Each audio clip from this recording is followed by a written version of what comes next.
Assalamualaikum warahmatullahi wabarakatuh.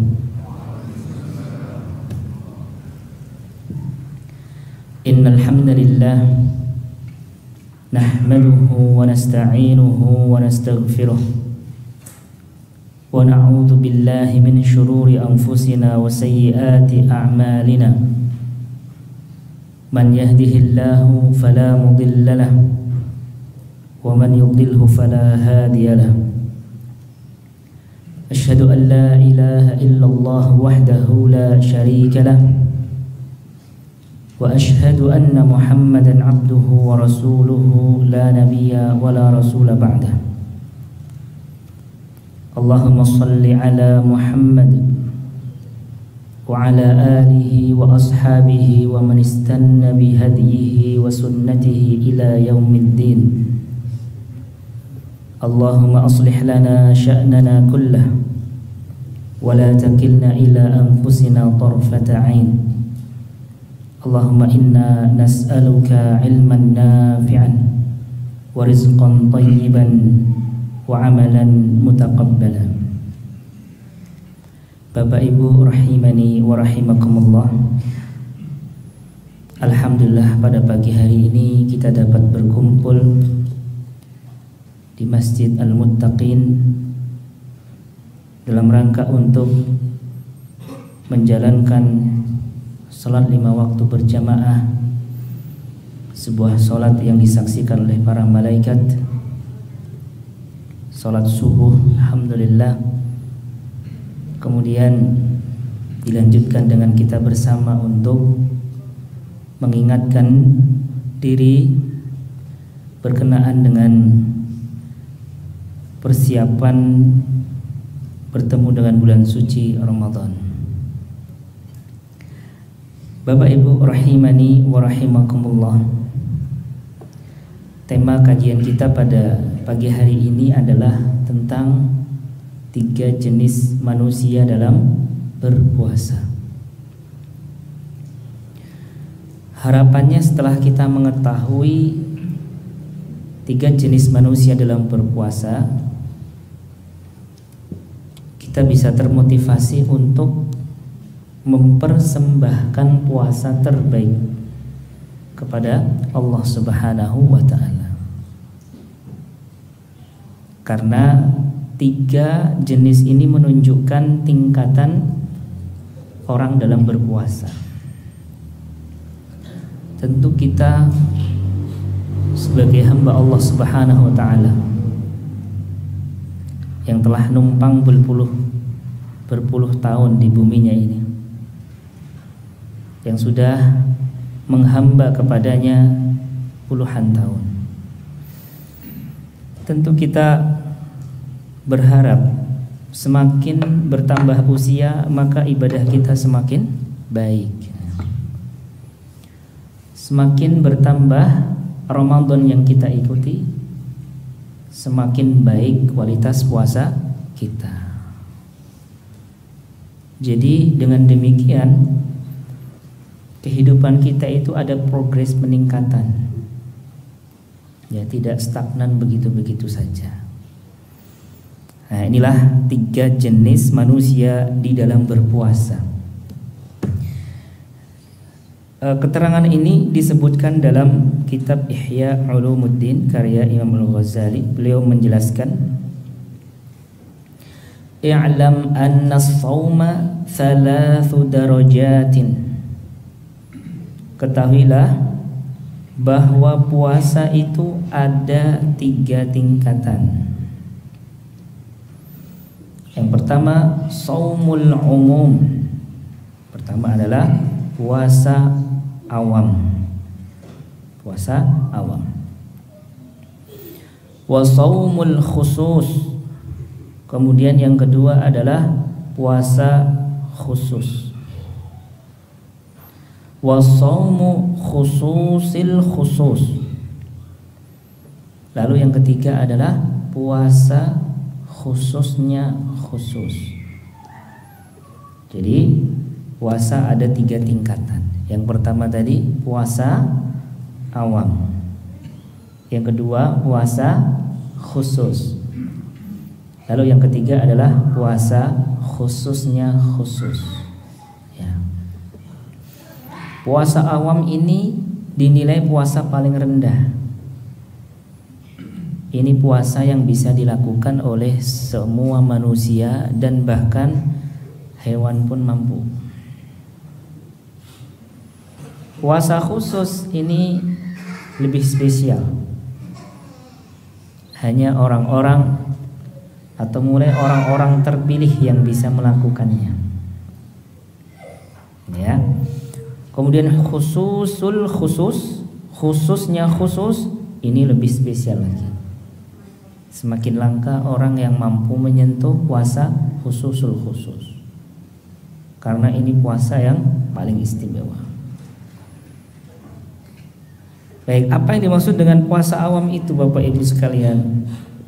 Beliau menyatakan wa amma shaumul umum, adapun puasa awam adalah fahuwa kafful batni wal farji an qada'i syahwah. Puasa awam itu adalah puasa yang hanya menahan perut dan kemaluan dari menunaikan syahwatnya. Kemudian puasa khusus adalah, kata beliau, fahuwa kaffus sam'i wal basari wal lisani wal yadi wal rijli wasailil jawarihi anil atham. Adalah puasa yang menahan pendengaran, penglihatan, lisan, tangan, kaki serta seluruh anggota badan dari berbuat dosa.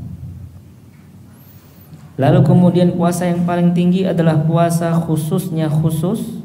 Beliau menerangkan fasaumul qalbi anil himamid daniyati wal afkarid dunyawiyati, adalah puasanya hati dari hasrat-hasrat yang rendah dan pikiran-pikiran duniawi.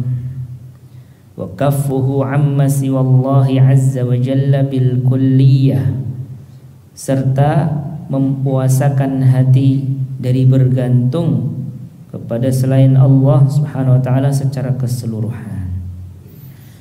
Nah, inilah para jamaah sekalian tentang 3 tingkatan atau 3 jenis puasa tersebut. Yang pertama adalah puasa awam. Puasa awam itu adalah puasa yang hanya menahan diri dari pembatal puasa saja, yang kita pelajari di kitab-kitab fikih atau di kajian-kajian fikih Ramadan. Ternyata itu adalah sebagai muqaddimah dalam puasa, bukan inti daripada puasa. Yaitu apa? Yaitu hanya mempuasakan perut dan kemaluan. Hanya tidak makan, tidak minum, dan tidak menunaikan syahwatnya.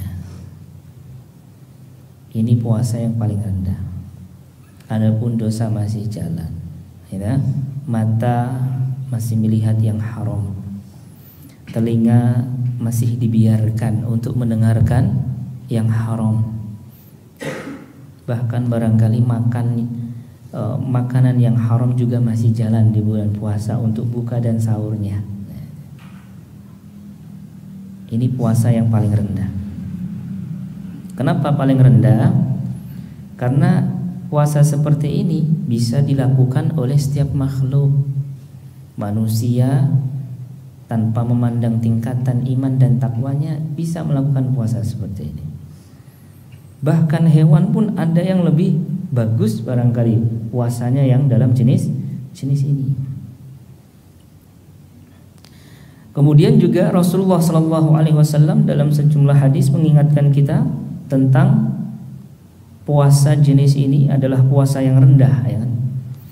Seperti dalam hadis riwayat Bukhari dari sahabat Abu Hurairah radhiyallahu anhu, Rasulullah SAW mengatakan, man lam yada qaulaz zuri wal amila bihi wal jahla falaysa lillahi hajatun an yada'a ta'amahu wa syarabahu.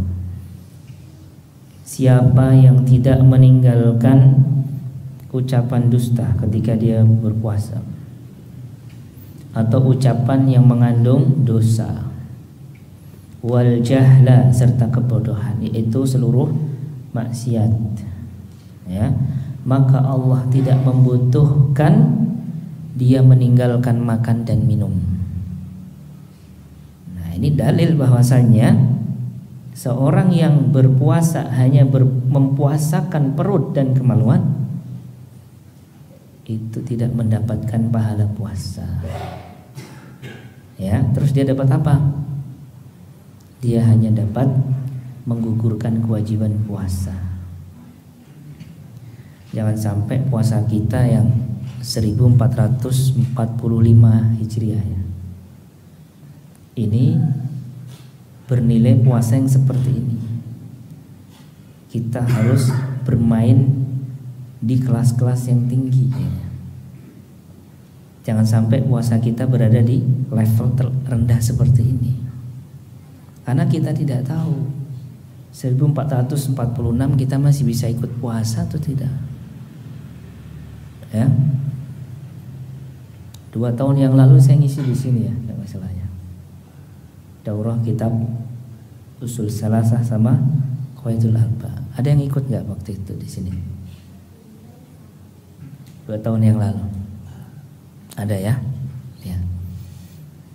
Barangkali yang hadir di sini adalah mungkin jamaah yang dulu hadir 2 tahun bersama saya di sini, mungkin ada beberapa yang sudah mendahului kita, ya kan? Atau tidak perlu jauh-jauh 2 tahun lalu aja ya. Puasa tahun lalu. Ada saudara kita, sahabat kita, ya, tetangga kita, mungkin sama-sama jamaah di sini. Dulu masih sempat buka bersama, sahur bersama di sini, ikut kajian di sini, sholat tarawih bareng. Tapi tahun ini tidak lagi bisa untuk ikut berpuasa bersama kita. Jadi kehidupan di dunia ini singkat dan kita tidak tahu ajal kapan datang. Maka kita berusaha untuk menjadi terbaik kapanpun, terutama di musim puasa ya. Kemudian juga dalam hadis yang lain yang mengatakan rubba shaimin laisa hadduhu min shiyamihi illal ju' wal 'atas. Betapa banyak orang yang berpuasa yang tidak ada bagian dia dari puasa itu kecuali lapar dan haus saja. Kata rubba itu dalam bahasa Arab bisa menunjukkan at-taqlil wa at-taktsir, bisa menunjukkan banyak dan sedikit. Dan rubba dalam hadis ini diterangkan dalam syarah-syarah hadis maknanya banyak. Jadi banyak orang yang puasanya level 1 tuh banyak ya. Sehingga puasa jenis ini sangat potensial menjangkiti banyak di antara kaum muslimin ya. Nasallallahu alaihi wasallam. Dan kalau kita mengingat tujuan dari puasa itu adalah untuk apa? Menumbuhkan nilai takwa. Bukan hanya sekedar menahan lapar dan dahaga. Tujuan dari puasa itu menumbuhkan nilai takwa. Kutiba alaikumus siyamu kama kutiba alal ladzina min qablikum la'allakum tattaqun. Diwajibkan atas kalian berpuasa sebagaimana diwajibkan kepada umat-umat sebelum kalian. Itu tujuannya supaya kita bertakwa. Nah, kalau puasanya cuma nahan syahwatnya perut dan kemaluan, itu belum menyentuh nilai takwa itu. Itu baru muqaddimah ya. Kita harus naik, kita harus makin masuk ke dalam. Kemudian Bapak Ibu sekalian, puasa yang kedua tadi adalah puasa khusus. Nah, ini indikatornya atau ukurannya adalah mulai mempuasakan anggota badan dari perbuatan dosa. Lisannya juga dia puasakan untuk tidak ngerasani yang lain, tidak menghibai yang lain. Ya, terutama kalau mau kita nilai ini ya, dari anggota badan yang kita miliki, mata, lisan, tangan, kaki, kepala, perut, badan. Kira-kira anggota tubuh mana yang paling berpotensial banyak melakukan dosa? Apa kira-kira? Ya. Hah? Mata. Ya, cowok. Kalau cowok mata ya. Kalau cewek mulut. Belum saya tanya udah jawab mulut ya. Ya. Jadi ini sepakat kan. Di mana-mana juga ketika saya tanya seperti itu jawabnya sama ya. Ibu-ibu mulut, bapak-bapak mata.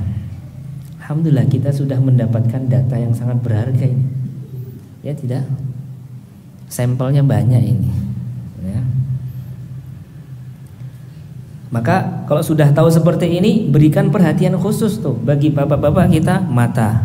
Nah, ini betul-betul harus penjagaannya ini 5 ring ya, matanya siaga ya, atau darurat.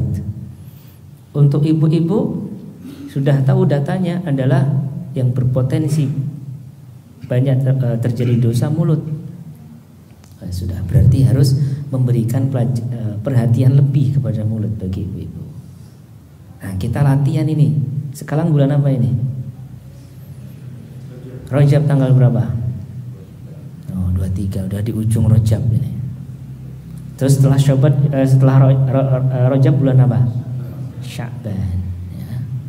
Masih ada waktu sebulan lebih 7 hari untuk latihan puasakan mata untuk bapak-bapak dan mempuasakan mulut untuk ibu-ibu.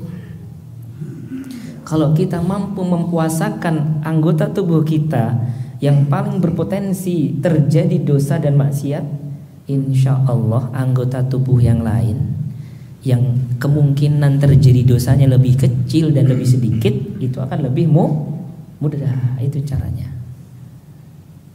Sehingga dengan demikian Bapak Ibu, puasa Ramadan itu betul-betul bisa memberikan perubahan kehidupan kita.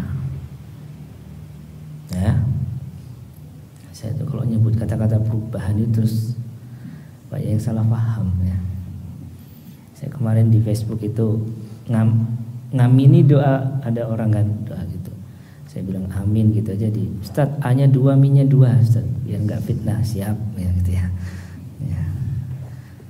Jadi ada perubahan, ada progres sehingga nilai takwa itu terwujud dalam puasa kita. Ya. Jangan sampai puasa itu malah menjadi bulan kuliner. Yang disiapkan bulan Rajab dan Sya'ban itu adalah apa? Logistik puasa. Bukan menyiapkan hati untuk bisa lebih siap puasa atau diri lebih siap dengan puasa. Kata para ulama, Rajab itu adalah bulan untuk menanam. Ya. Kemudian Sya'ban itu bulan untuk menyirami tanaman, merawat tanaman. Lalu Ramadan itu bulan untuk panen. Kalau kita tidak ancang-ancang dari bulan Rajab ini untuk menahan mata kita untuk tidak bermaksiat, lisan kita untuk tidak banyak ngomel yang gak jelas ya, atau berkata yang mengandung dosa, maka nanti Ramadan kita ya sama saja seperti hari-hari yang lain. Yang tidak menanam di bulan Rajab dan tidak merawat tanaman di bulan Sya'ban, maka nggak mungkin panen di bulan Ramadan. Jangan sampai kita ini baru siap-siap ingin meraih nilai takwa di puasa itu di bulan Ramadan. Pekan pertama, 10 hari pertama tanam, 10 hari kedua baru merawat tanaman, 10 hari ketiga apa? Gagal panen. Karena 10 hari ketiga itu itu musim-musim mudik itu ya. Cari baju baru, cari diskon di mana-mana kan. Telat dia. Yang lain sudah mau finish, dia baru pemanasan. Nah, jangan sampai itu. minimal puasa kita khusus lah ya, harus itu. Dan itu harus dilatih dari sekarang, masih 7 hari nih ya. Silahkan nanamnya itu betul-betul dikualitaskan, ditingkatkan kualitasnya. Mempuasakan anggota badan ini, terutama adalah anggota badan yang berpotensial untuk berbuat dosa, itu betul-betul diperhatikan karena tinggal 1 pekan nih kita menanam. Nah itu ya. Nanti Sya'ban dirawat, jangan Sya'ban dihancurkan. Sudah nanam di bulan Rajab, Sya'ban jelalatan lagi ya. Sya'ban dirawat, baru Ramadan settle tuh, oke, jalan.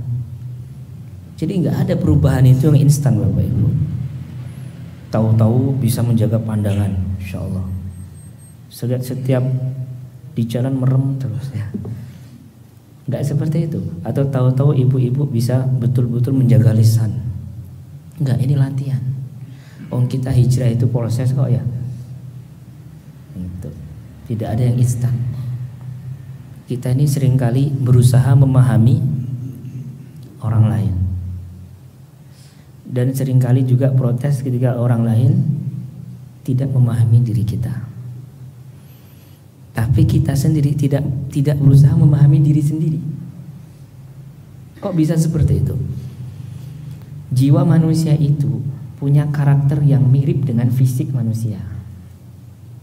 Ya. Artinya fisik kita itu untuk bisa istiqomah dalam sebuah kegiatan, dia butuh proses pembiasaan, ya tidak?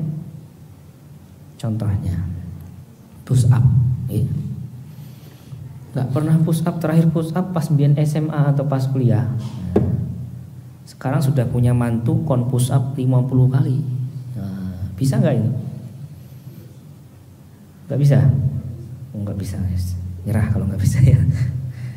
Diturunkanlah kuantitasnya menjadi 25 kali. Bisa gak kira-kira?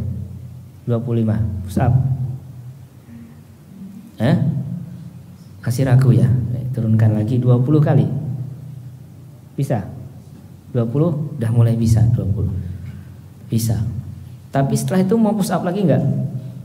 Enggak pernah push up, langsung ya, terakhir push up 20 tahun yang lalu ya.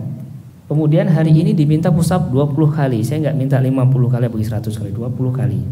Kita sudah punya cucu, sudah punya mantu dan cucu gitu ya. Push up 20 kali bisa. Tapi setelah itu disuruh ngulangi push up lagi, mau atau tidak? Enggak mau, pisan wis rasah baleni. Nah, itu.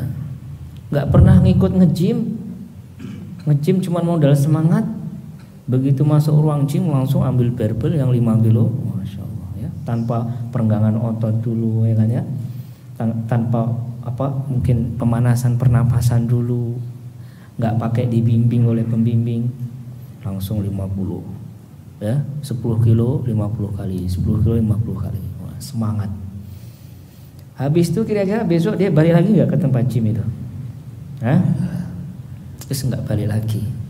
Ya, rasah balik ini 50 kali ngangkat barber 10 kilo itu menjadikan dia tidak bisa ngangkat gayung selama 1 bulan gitu. Terus rasah balik ini, besok nggak usah lagi kesini, sekapok aku kan. Nah, jangan sampai kita membuat jiwa kita tuh trauma loh. Kadang-kadang kita ingin berubah tuh cepat, langsung ingin bertakwa langsung, langsung merem kabeh, langsung tutup mulut semuanya. Tapi nggak belajar, nggak ikut proses, ya mustahil. Pengennya Ramadan khatam 30 juz, tapi Rajab nggak pernah tadarus. Ya. Sya'ban apalagi ya. Sya'ban itu sibuk nyiapin apa? Biasanya apa kalau sebulan sebelum Ramadan nyiapin apa? Nastar. Wah, udah siap-siap sejak Sya'ban ya nastarnya, Masya Allah ya. Tiba-tiba Ramadan pengen 30 juz, baca Quran cuman Ramadan aja. Pasang target 30 juz, masuk akal enggak? Enggak lah. Jadi akhirat itu juga ada strategi, nanti akan saya kupas pada maghrib ya di Masjid Al-Ghifari ya, goal setting Ramadan itu. Sama juga berubah seperti ini. Untuk menyentuh nilai takwa, kita berusaha menahan anggota tubuh kita dari dosa ini bertahap, pelan-pelan. Bulan Sya'ban, ya, alhamdulillah istiqomah 10 hari. Oh, Masya Allah, keren itu. Sya'ban bapak-bapak istiqomah 10 hari, merem dari yang haram-haram. Oh, itu luar biasa, itu wali Allah. Wali Allah zaman ini itu adalah orang yang bisa istiqomah, yang bertakwa kepada Allah. Ya. Ibu-ibu 10 hari bisa menahan lisan dari ngibahin tetangganya, atau ngibahin suaminya, atau ngibahin ustadznya. Oh, keren banget itu. Masya Allah. Nanti Rajab bisa tambah tuh 20 hari. Masya Allah. Tapi jangan di durasinya jangan disengaja ya. Oke, Sya'ban saya 10 hari nih ya. Habis 10 hari cuti dulu. Ya, loss dulu. Kata Ustaz jangan kenceng-kenceng, enggak gitu juga ya. Jangan disengaja. Jangan diagendakan dosanya kan. Ya, tetap jalan alamiah. Coba 10 hari syukuri, alhamdulillah. Tapi istighfar dulu. Astagfirullah. Tapi alhamdulillah ya, alhamdulillah 10 hari saya bisa bertahan ya. Menahan diri dari dosa, alhamdulillah ya Allah. Itu. Sya'ban tambah, Rajab, Sya'ban ditambah lagi gitu. Begitu Ramadan full dia bisa insyaallah. Nah, itu puasa khusus ya. Mempuasakan anggota badan dari perbuatan dosa. Sekarang puasa yang khususul khusus. Puasa khususnya khusus. Itu adalah orang yang mampu mempuasakan hatinya. Nah, jadi orang yang spesial ini bukan lagi bermain di puasa zahir. Ya, puasa dari menahan segala pembatalnya dan mempuasakan anggota badan. Tapi dia sudah mulai bisa mempuasakan hatinya. Kira-kira gampang apa susah? Kira-kira angel apa gampang? Hah? Angel tuh. Jelas ini susah. Dan orang yang mau susah itu kan orang terpilih ya, tidak? Iya. Di kehidupan dunia saja orang yang sukses-sukses itu pasti dulu pernah susah dulu. Gak ada orang yang di zona nyaman terus kemudian sukses. Dia berada di zona nyaman kemudian berpindah untuk berjuang baru sukses. Makanya tinggal kita memilih yang mana. Hidup yang singkat ini, Ramadan sudah yang kesekian puluh kali ini, kita mau bermain di mana? Minimal jangan yang paling rendah lah. Syukur punya target khusus mempuasakan hati. Bagaimana cara mempuasakan hati itu? Hatinya mulai bisa dikondisikan untuk ikhlas. Dia puasakan hatinya dari riya, sum'ah, ujub. Hatinya dia puasakan dari sifat sombong. Hatinya dia puasakan dari prasangka buruk. Ya. Hatinya dia puasakan dari iri dan dengki. Kira-kira dari berbagai penyakit hati yang kami sebutkan tadi. Penyakit hati apa yang paling potensial terjadi di Kota Malang? Hah? Tadi sombong, riya, sum'ah, ya, iri, dengki, benci, suuzon. Ada lagi nggak? Hah? Tamat. Apa? Hasad, ya. Udah ya. Nanti disebut lagi, ngulang lagi. Itu ya, kurang lebih ini najis hati yang parah gitu kan. Kira-kira dari 8 ini tadi yang saya sebutkan, yang paling berpotensi terjadi di dalam kehidupan sehari-hari kita ini yang mana? Iri ya? Oh, iri. Ya, beda. Ibu-ibu yang mana kalau ibu-ibu? Apa? Banyak jawabannya ya. Ini semuanya kayak ya, sama juga teorinya sama kayak tadi. Untuk berubah, untuk bisa mengentaskan diri dari kubangan maksiat itu fokus pada dosa yang paling potensial terjadi, termasuk dosa hati juga. Ya, tadi disebutkan bapak-bapak mewakili iri tadi. Ya sudah, kita mulai latihan gak iri. mulai didengar lagi ceramah-ceramah Ustadz tentang bahaya iri, trik supaya nggak hasad, nggak iri gitu kan. Nah, itu mulai latihan. Jangan cuma teori ya, kita mendengarkan ceramah itu teori. Kalau untuk berkenaan karakter ibadah hati seperti ini butuh pembiasaan yang lebih ya daripada fisik kan. Nah, itu latihan seperti itu. Ini puasa khususnya khusus. Dan kalau kita melihat tujuan takwa dari sekian level ini 3 tadi, yang paling mewujudkan nilai takwa itu jenis mana? Jenis yang paling tinggi ya kan? Khususul khusus tadi. Mempuasakan hati. Kalau dia sudah sampai fokusnya ke hati, anggota badan dia sudah lewat, itu sudah kemarin gitu. Dia mempuasakan lisan, mempuasakan mata, itu udah tahapan kemarin. Ya, udah selesai, final udah settle di situ. Tinggal hatinya nih diatur. Nah, ini keren nih orang seperti ini nih. Jadi beragama itu ada level-level apa ya, tingkatan. Makanya di dalam hadis tentang apa namanya itu Jibril ya, hadis Jibril ya. Nabi menjelaskan kepada kita level keislaman seorang itu ada 3 tingkatan juga kan. Yang pertama adalah Islam, yang kedua adalah iman, yang paling atas namanya ihsan. Sama ini. Kalau mau disinkronkan dengan level puasa ini sinkron. Islam itu adalah hanya dia hanya fokus kepada lahir. Iman sudah menyentuh ke hati. Ihsan itu sudah profesional, lahir dan batin. Karena orang ihsan itu sudah menganggap, meyakini Allah melihat dia atau dia melihat Allah dalam dia beraktivitas, beribadah itu. Jadi perasaan merasa diawasi Allah itu sangat tinggi, itu orang ihsan. Nah, ini bisa menjadi jalan keluar untuk kita mengkondisikan hati ya, yaitu mengihsankan diri. Berusaha menghadirkan keyakinan Allah melihat saya, Allah melihat saya. Ini puasa hati ya, dan itu adalah jenis puasa yang paling besar nilai takwanya adalah di sini.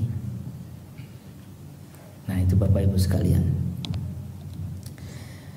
Dan 3 jenis puasa yang disebutkan oleh Imam Al-Ghazali ini memberikan pelajaran kepada kita bahwa berpuasa itu bukan hanya soal menahan lapar dan haus saja. Apalagi puasa itu hanya sebagai sarana untuk menyehatkan badan, untuk menurunkan berat badan. Ada nggak kira-kira yang niatnya seperti itu? Adalah, potensi sekali kan? Boleh atau tidak? Ramadan ini alhamdulillah adalah momen diet nasional. Kira-kira boleh nggak kita meniatkan untuk ya supaya badan sehat? Boleh atau tidak? Reward, nah bagus. Kalau rewardnya boleh ya Pak ya. Jadi yang seperti itu jangan jadi niat, jadi reward aja ya Pak. Itu jadi nilai tambah saja. Wong kita nggak niatkan aja dapat kan? Iya. Tapi kalau masuk surga dari pintu Ar-Rayyan, ya kan? Mulut orang yang berpuasa itu lebih wangi dari kasturi. Orang yang berpuasa itu pahalanya tanpa hisab, tanpa batas. Terus kita nggak niatkan pahala-pahala itu dapat atau tidak? Nggak dapat. Karena akhirat itu berkelas. Dunia itu nggak usah diniatin tuh, benar? Ya. Dalam hal ini kita bisa menyikapi. Dalam hal ini dunia jangan diniati. Bukan berarti bisnis orang rasa niat, saya penting melakukan, bukan juga. Maksudnya ketika dalam sebuah ibadah berkumpul dunia dan akhirat, maka jangan sampai dunia ini masuk dalam niat, karena nggak usah diniatkan dapat dunia. Nah, seperti itu. Inilah nilai takwa akan terwujud lebih besar di tahapan yang ketiga ini. Ini berikan pelajaran kepada kita sekali lagi bahwa puasa itu bukan hanya soal lapar dan haus, tapi puasa itu adalah wujudkan nilai-nilai kehidupan gitu. Kita beribadah kepada Allah itu kan bukan hanya kita sujud dan ruku, tapi beribadah kepada Allah itu yang lebih esensial daripada itu mewujudkan kekhusyuan ruku kita, kekhusyuan sujud kita dalam kehidupan sehari-hari, dalam karakter yang baik gitu kan. Itu makanya Allah Subhanahu wa taala menyebut salat itu kan qiyam, wa aqimus shalah. Ya, kalau diterjemahkan bahasa Indonesia wa aqimus shalah itu apa? Mendirikan. Ada lagi? Menegakkan. Qiyam itu kan tegak, berdiri. Ya. Artinya menegakkan salat itu bukan sekedar melakukan salat. Allah tidak bilang waf'alus shalah, laksanakan sholat. Kalau perintahnya laksanakan sholat, waf'alus sholah, kita sholat setelah itu keluar dari masjid selesai. Tapi perintahnya qiyamus sholah, tegakkan sholat. Itu artinya apa? Kita diminta untuk menghidupkan nilai-nilai sholat itu, menegakkan sholat itu. Jadi Allah itu detail sekali menggunakan teks-teks atau lafaz-lafaz perintah ya. Di setiap kalimat Allah SWT itu ada makna gitu. Nah, kalau perintahnya qiyamus shalah di luar sholat, berarti kita saya harus jujur nih kalau berdagang. Saya harus sayang sama anak-anak dan istri. Ya. Saya harus amanah, saya harus tanggung jawab. Itu nilai-nilai sholat itu. Baru itu orang disebut menegakkan sholat. Dalam ayat Allah mengatakan simahum fi wujuhihim min atharis sujud. Di wajah mereka muncul bekas-bekas sujud. Apa artinya bekas-bekas sujud dalam ayat ini? Apa Bang? Sholat ya. Di wajahnya muncul sholat, yaitu nilai-nilai sholat begitu ya. Masya Allah, bagus. Ada lain yang lebih spesifik? Akhlak, bagus Pak. Akhlak. Kata para sahabat, maknanya adalah as-sakinah wal khusyuk. Dari wajahnya itu terpancar ketenangan. Nah, itu artinya terpancar akhlak-akhlak yang baik. Bukan berarti maknanya kalau sujud kita suruh gosok-gosokkan dahi dia, bukan itu. Supaya di sini ada bekas sujud, bukan itu maknanya. Tapi terpancar aura keindahan, ketenangan, keluhuran akhlak dari wajah orang sholat itu. Nah, makanya orang seperti ini beribadahnya sudah tahap seperti ini, sudah menyadari sampai tahap itu bahwa berislam itu adalah berakhlak mulia kepada Allah dan pada makhluk, mewujudkan nilai-nilai ibadah itu menjadi kehidupan gitu. Itu baru khusus atau khusus itu. Nah, gitu. Nabi pernah mengatakan la yu'minu ahadukum, tidak akan beriman kalian man la ya'manu jarahu bawa'iqahu. Tidak akan beriman kalian orang yang tetangganya tidak merasa nyaman dengan keberadaannya, merasa terganggu oleh dia. Bayangkan Nabi sampai kaitkan dengan iman loh. Tidak beriman, orang yang tetangganya terganggu. Mengganggu tetangga ini merupakan problem apa dia? Problem kan? Problem apa? Akhlak, ya kan? Nah itu. Nah ini memberikan pelajaran kepada kita, apa yang disampaikan oleh Imam Ghazali ini, bahwasanya berislam itu atau berpuasa itu bukan hanya sekedar lapar dan dahaga, tapi berpuasa itu mewujudkan nilai takwa. Allah itu begitu teliti dan detil dalam menjelaskan la'allakum tattaqun, supaya kalian bertakwa, bukan supaya kalian la'allakum taju'un, supaya kalian lapar, atau ta'poshun, supaya kalian haus ya, tapi supaya kalian bertakwa. Nah, itu harus jadi goal kita tuh, takwa dalam puasa ini. Untuk bisa mencapai goal tersebut, strategi kita adalah bagaimana mencapai level puasa khusus, kalau enggak khusus. Baik, materi insya Allah kita cukupkan sekian. Mungkin ada beberapa pertanyaan, kami persilahkan. Monggo, kalau ada pertanyaan.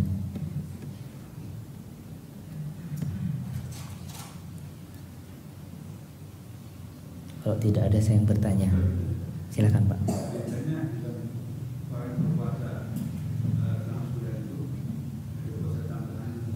6 hari.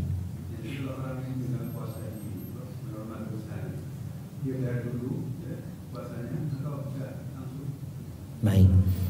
Puasa 6 hari setelah puasa Ramadan, yaitu puasa Syawal. Pahalanya adalah mendapatkan pahala puasa penuh. Ya. Kalau dia masih punya utang puasa, sebaiknya dia bayar puasa dulu atau puasa Syawal, ya kan? Maka jawabannya, kalau mau pakai hitungan 1 tahun itu kan 360 hari. Ya. Kita puasa Ramadan 30 hari ditambah 6 hari Syawal, jadi 36 hari. Dan satu amal kebaikan itu minimal dilipatkan 10 kali lipat, sehingga 36 hari sama dengan 360 hari. Makanya kasiyamid dahar katanya, seperti puasa 1 tahun penuh. Nah, kalau pakai hitungan ini supaya kita bisa meraih pahala tersebut, yang punya utang puasa dibayar dulu jika itu memungkinkan dan mampu. Seperti cuman punya utang puasa sehari 2 hari mudik, ya kan, dari Malang ke Papua misalnya. Masa ya enggak, ini kuat ya alhamdulillah, ya kan. Nah, di situ mungkin hanya beberapa hari, ya mungkin hanya 5 hari atau 4 hari dibayar karena mampu, itu mudah. Tapi kalau untuk ibu-ibu, ya, yang haidnya, biasanya haid itu berapa hari ibu-ibu? 6 atau 7 hari, ya kan? Nah, 6 atau 7 hari. Paling lama berapa? 15 hari. Nah, kalau sampai 15 hari haidnya, nah itu cukup merepotkan. Ini berat. Nah, para orang seperti ini boleh mengakhirkan. Orang yang punya utang puasa dan dia beruzur bisa melakukan dengan segera kan boleh. Aisyah ketika punya utang puasa dibayarnya bulan apa? Sya'ban. Bulan depan ini, bulan Sya'ban. Nah, ibu-ibu beda.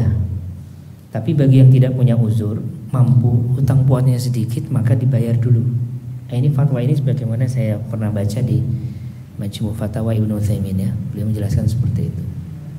Wallahu a'lam bishawab. Dan lagi, kan? Ya. Kalau puasanya khusus itu mungkin kita masih bisa pas kerja. Kalau puasanya khusus, pas kerja kita sama anak Indra. oh bisa pas kerja. Pas kerja. Oh berarti kerja terus aja. Khusus pas kerja karena kita ngambek. Oh gitu. Itu gimana? Oke. Kalau puasa khusus bisa pas kerja. Kalau puasa khusus ini susah pas kerja, ya. Karena dunia kerja itu dunia yang berpotensial untuk ngambek, gitu kan. Baik, caranya bagaimana, ya?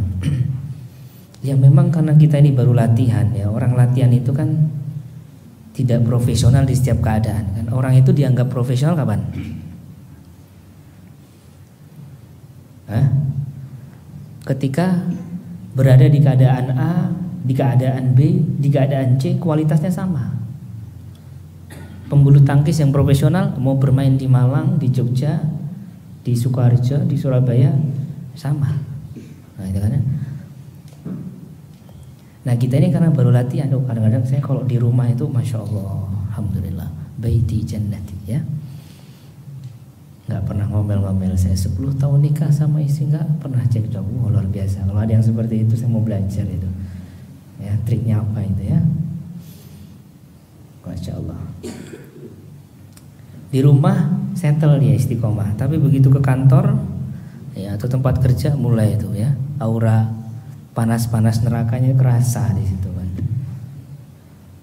Jadi memang kita di tahap latihan, kita sedang pemanasan, Pak, mengkondisikan diri. Sya'ban Rajab ini kita nanam pelan-pelan. Sya'ban nanti mulai pembiasaan yang lebih. Ramadan mulai profesional, gitu. Nah itu. Jadi kalau ditanya triknya bagaimana, dengan berusaha memaklumkan diri kalau masih kurang. Memaklumkan diri bukan untuk meninambubukkan diri untuk tetap salah, enggak. Tapi untuk betul-betul menyikapi diri sesuai dengan porsinya. Memang dia, kata Nabi, kata para ulama kan, jiwa itu seperti anak kecil.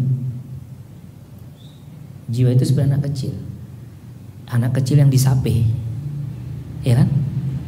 Hari pertamanya apa gimana tuh? Ibu-ibu nyape putra-putrinya.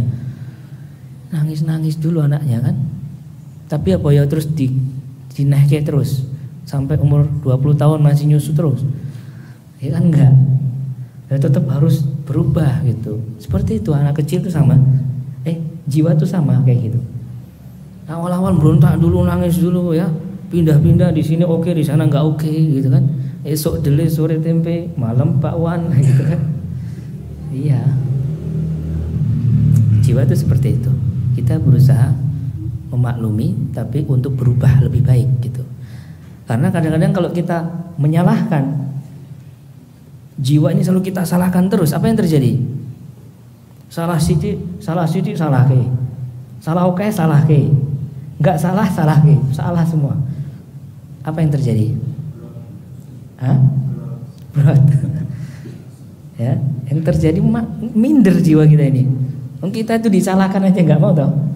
Kita yang salah saja disalahkan nggak mau. Ya, apalagi benar disalahkan. Kita minder.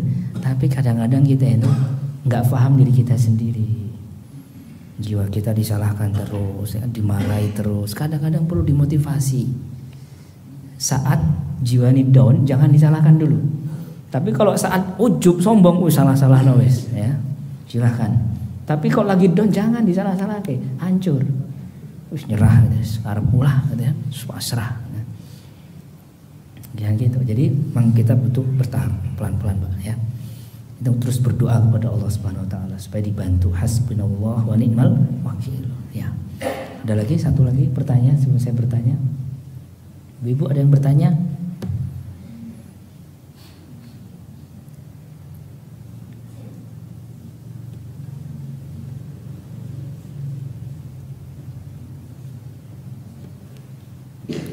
Ibu ada pertanyaan? Enggak ada. Bapak-bapak sudah. Baik, saya sekarang bertanya. Ada hadiahnya ini ya. Tadi disebutkan ada 3 level puasa yang disampaikan oleh Ghazali. Silakan Pak. Puasa awam, puasa khusus, puasa khususul khusus ya. Silakan Pak hadiahnya Pak.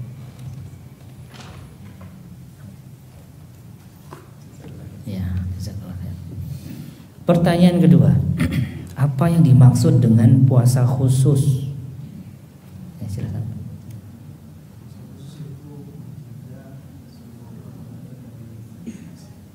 Menjaga seluruh anggota badan dari maksiat ya. Terima kasih.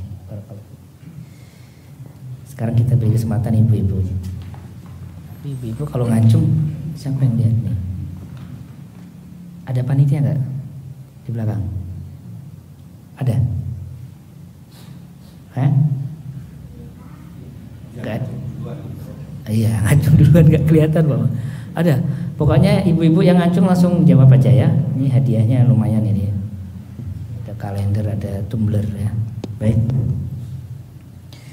Untuk ibu-ibu silakan dijawab tentang penjelasan ya, apa yang dimaksud puasa khususul khusus. Mau jawab apa? Yang mana tadi? Ya, kalau semua ngacung yang berdiri deh. Ada ya? Hah?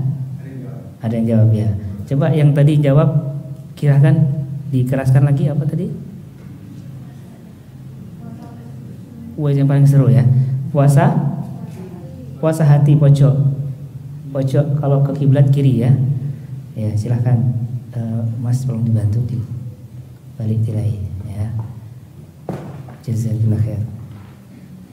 Pojok kiri ya, monggo. Baik, ini masih satu.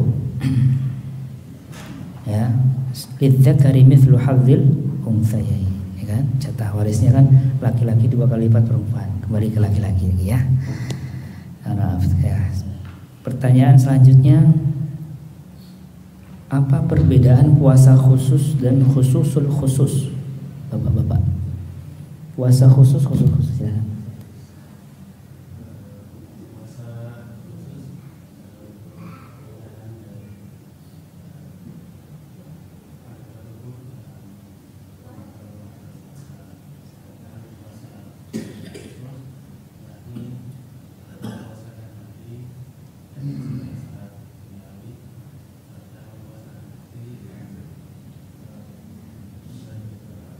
Ya, Masya Allah ya. Silakan Pak. Ya.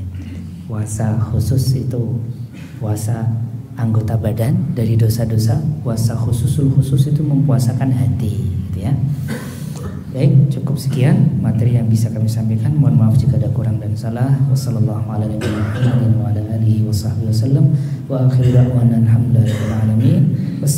warahmatullahi wabarakatuh.